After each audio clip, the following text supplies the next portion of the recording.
Hi guys, it's Blackie for Shaman's Forge Bushcraft. Okay, this is part 2 of the pocket knives video, and I told you I was going to give you a better close-up of the blade styles. Now first, let's start with the Barlow.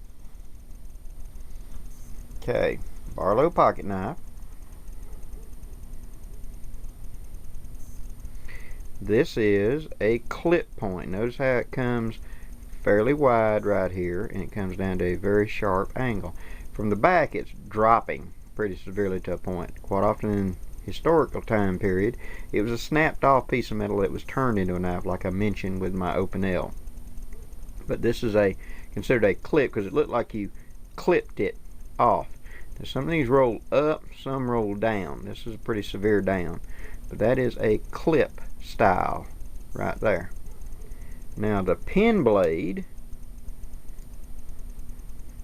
is just a very small little blade. Now it's almost a spear point where it comes up to the center. You know, it's meant for very precise little work, very sharp little point, and these are kept like a scalpel for obvious uses, and it would serve the purpose as a scalpel in the field. Now I had mentioned a sheep's foot.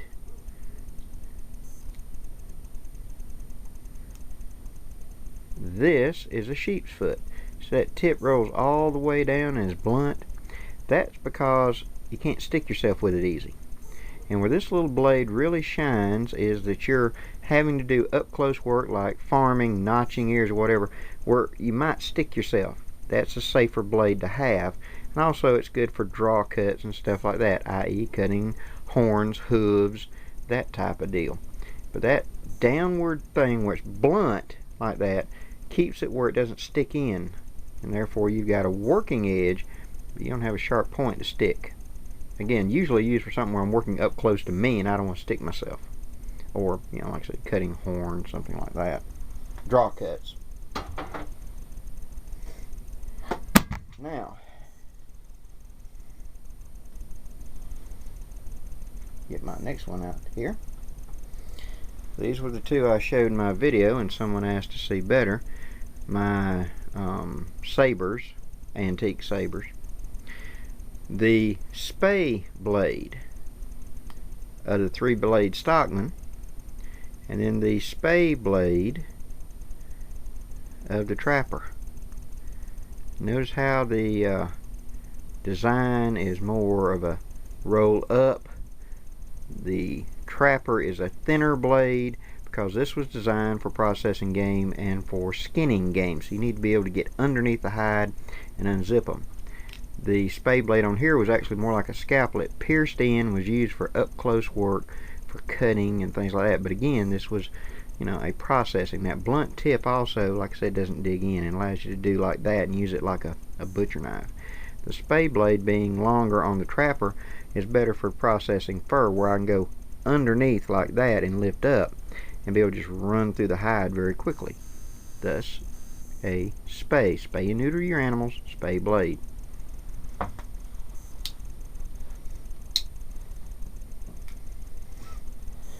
Now this knife I did not have in the original video. Everybody recognizes the U.S. Army demo knife, and it has a type of blade called a spear point blade. Notice it's shaped like a spear, rounded up to a point. Nice big wide blade. This particular one is made by Marbles, and it's got all the standard accoutrements of, you know, Marbles knives, or I should say the U.S. military type knife. The awl, the can opener, the bottle opener, screwdriver, and the big old lanyard. So if you're looking for a military type, you know, all steel knife that you can throw in boiling water if you need to clean it, or, you know, don't want it to rust, you want just a metal knife. A lot of GIs came up with this. Basically, it's a Boy Scout knife that's all metal with this big lanyard loop, so you can hang it on the bale of the canteen or the mess kit, so you could sterilize it in boiling water. But it's got a good broad spear point on it. Very good for, you know, this would be really good for making a fireboard as far as sitting down and twisting with that spear point blade.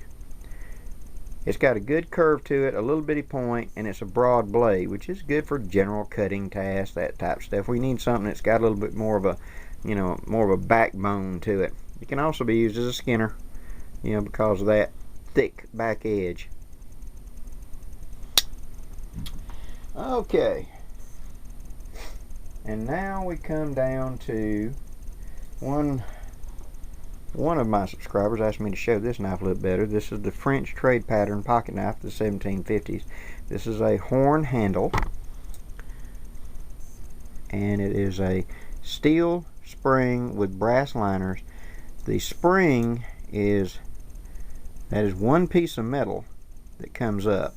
They just mill it off, leaving a hole for the ring clip so that you can open and unlock it.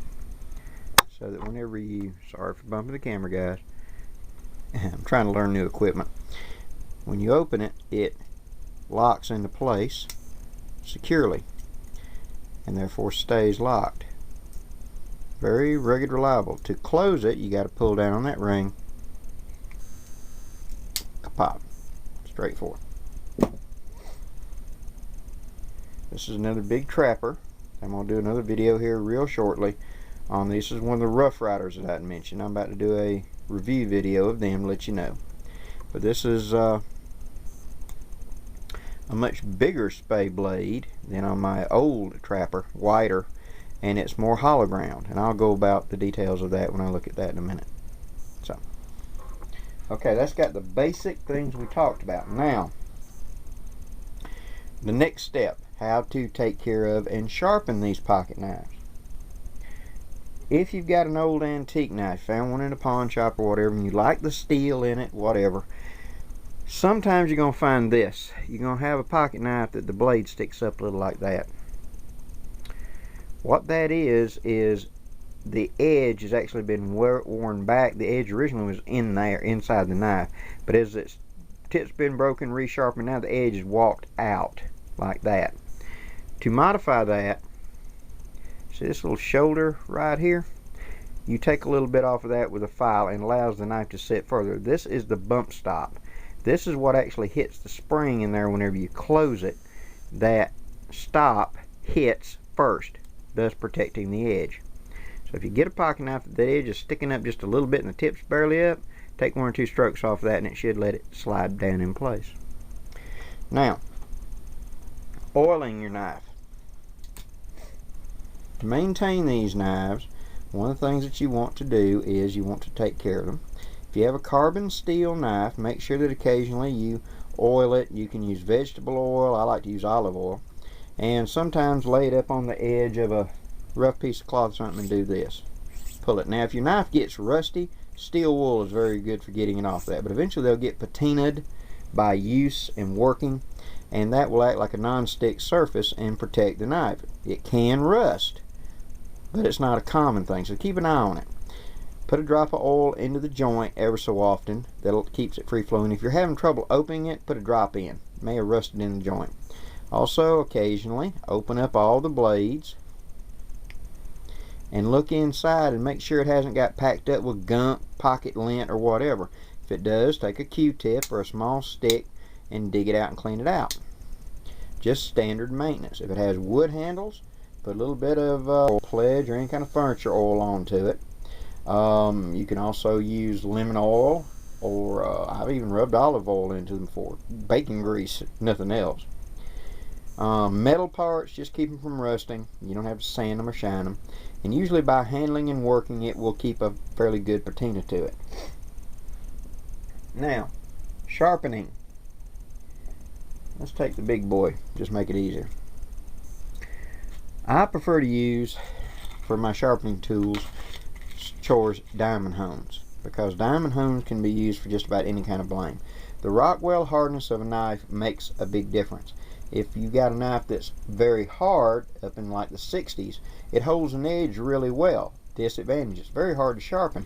A lot of your rocks, regular old rocks, aren't hard enough to do very much to it. I've even had a pocket knife that would skid on a file, it was so hard. So diamond hones are a good way to go to guarantee that you can sharpen them. Now, they come in like this, a coarse, a medium, and a fine. You don't have to use this style. You can look around and find them. But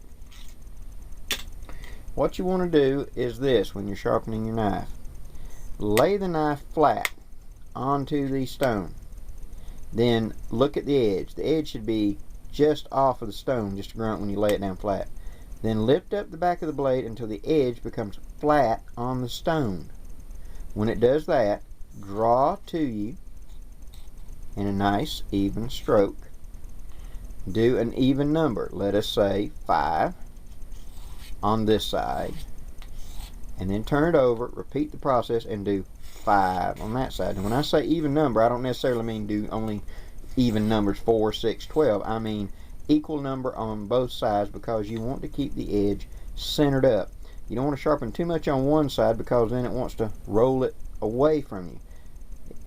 Hold it in a good light and roll the edge toward you. If you see a little shiny spot, that tells you got a dull spot. Like right here in this blade, I can clearly see that I have a dull spot right there at the tip, probably from bearing down on something. So I'll do like 5 strokes. Rotate over, 5 strokes. Keep doing that evenly on both sides until the edge is nice, even, and clean. I typically like to have the edge, the actual bevel edge right here, the shiny edge, where the actual working edge, about the thickness of a nickel, the entire length of my blade, depending on how thick your blade is, but that's a good rule of thumb. Anywhere from the thickness of a dime to the thickness of a nickel. If it gets way too wide out here, you're getting it too thin and the edge gets too easy to roll. So you want to take it, remember these are thin blades, these are pocket knives, not chopping tools. We want a good usable edge that's thin enough to cut, but thick enough it doesn't roll to one side or the other. Now once you've done X number of strokes and the blade seems even, sharp, and it doesn't seem to be cutting anymore, it seems to be just kind of sliding, go to the next one. In this case, I will go from coarse to medium. And then I would, of course, do my 5 strokes on either side until I got it smooth and clean. You'll also hear it when you draw the knife across the edge. The sound will become less noticeable as the edge becomes smooth and the roughness is taken off. You're in essence honing or stropping the edge here. You're taking off only small bits of metal, and you're at the same time you're polishing that metal. And once I get it where this stone's not working, then I go to my fine. Now, do your fine very, very carefully. Gotta make sure I'm staying in focus here, guys. I'm doing the best I can. Draw the knife up in nice, even strokes. When you get down to the fine, the edge is very thin, and you do not want to damage it where you'd have to start over. Starting in nice, long, even strokes, taking your time. There is no rush here. Occasionally wipe the stone, wipe the blade, get the brown stuff, the black stuff you're seeing, the shavings of metal, take them off the stone. Keep the stone working for you. So do it nice and even. Don't get in a hurry. Put this down on a surface and draw it. Now I'm doing it for the camera, of course. Usually I would do it this way. I would lay it down and draw it like that. But I'm trying to do it for the camera for y'all. Once you've got the edge nice, even, sharp, take the blade and going away from the edge. See how I'm doing this? Push straight. Do not slide your thumb left or right. You will cut yourself. Push straight away. The entire length of the blade. If you have inadvertently rolled the edge to one side or the other where it's sticking over, let me get it where I can see you, where it's sticking over to one side or the other, you're going to feel your fingers going, when you rub across, you'll feel that wire edge, it's called. If you feel that, go back to the stone, go against that. Let us say that when I ran my thumb over this part, I felt a roughness right there. I would turn that downhill, get on my stone, and like in 2 strokes, do like that, and then come back and feel it. When that wire edge is gone, you're done. Now you can take a leather belt and strop it. Just pull it full length, pulling away from the edge like that on a leather belt, or find some sort of ceramic. Now I have a ceramic block here. You can also use ceramic rods or etc., but I like ceramic for finishing the edge. Put it on it and just do a few. You can also put it down there and do real little strokes like this on both sides. This doesn't sharpen anything, it polishes. and gets rid of any roughness or imperfection that was left. Doesn't take but a few strokes. I like to do like this probably 5 times each side. Once that's done, your knife should be good and sharp. Try to maintain it that way. If your knife starts to get a little bit dull, stop. Do a couple of strokes. It is far easier to hone a knife and bring it back up than it is to start from bone dead dull and bring it back up. Well, that's the basic idea of pocket knives, guy.